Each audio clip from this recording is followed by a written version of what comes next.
Hello guys, welcome back sa ating YouTube channel. I am Kuya Al, billiard hall business owner here in Puerto Princesa, Palawan. And for today's video, ang pag-uusapan natin ay itong nagaganap dito sa amin na intramurals o pinaka-sports fest ng isang university dito po sa amin, ang Palawan State University. Nagkakandak po sila ngayon dito ng kadilang tournament ng bilyar. So tayo po ay nagpapasalamat sa Palawan State University dahil taon-taon po nila ginaganap dito po sa Kudos at lagi po nilang pinipili ang venue po namin para ikandak ang kanilang intramurals na billiards. So makikita niyo po dito, sobrang dami ho mga estudyante ang naglalaro po ngayon. At ito pong tournament po na ito ay mula sa iba't ibang munisipyo. May mga Palawan State University po kasi sa ibang mga munisipyo from north and south ng Palawan ay nagpunta po sila dito para paglabanan yung mga estudyante na nakapasok sa kanilang qualifying.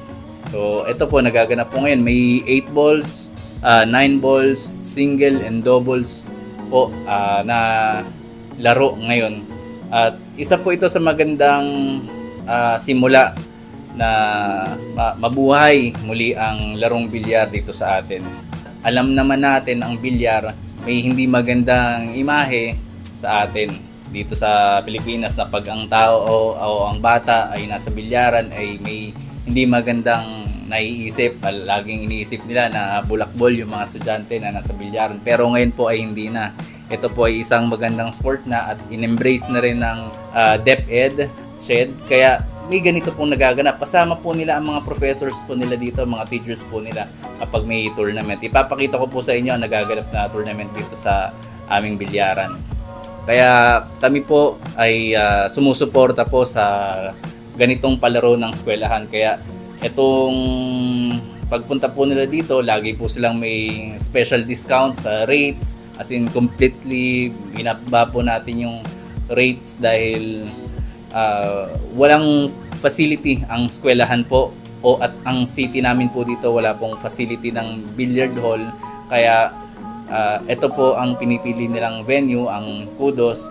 Kaya sa amin din po, bilang tulong din po namin, hindi po namin sila sinisingil ng kung ano po yung regular rate po namin. So may specific amount na lang ho, hindi ko na ho babanggitin, pero sobrang discounted po para ho may magamit po silang mga lamesa. At we make sure din syempre na komportable. Although medyo mainit po nga lang ngayon dahil summer po nila ginanap ang kanilang entrance at isa ho ang Puerto Princesa sa napakainit na lugar po dito sa atin ngayong summer. Kaya yun lang po. Pero so far po nakikita ko natin nag-enjoy ang mga estudyante at pinipilit nila galingan ang kanilang paglalaro para mai-representa nila ang kanilang college at ang kanilang lugar saan pong munisipyo sila nanggaling. So ako po nagpapasalamat po sa Palawan State University, sa mga teachers po, sa mga coaches. Nakikita ko po na sinusuportahan nila yung mga estudyante na maglaro ng billiards. Kaya sana sa buong university ng buong Pilipinas, so sana magkaroon ng ganito, magkaroon din ng labanan yung mga colleges o mga universities katulad ng basketball, di ba? May labanan ho ng mga university po dyan eh. Sana ganun din sa billiard. Sana magkaroon din ng ganung klaseng mga palaro kung saan ang billiards, university by university ang labanan, buong Pilipinas maglalaban din. Sana magkaroon din ng ganun. So with this, ako po ay lubos na nagpapasalamat at pinipili po nila ang aming venue sa ganitong klaseng palaro. At patuloy po kami ang magsusuporta sa mga kabataang bilyarista. Doon na po ako nagpo-focus ng suporta sa mga new generations kaysa doon sa mga old generations. So dito na tayo sa mga bagong sibol na mga billiard players.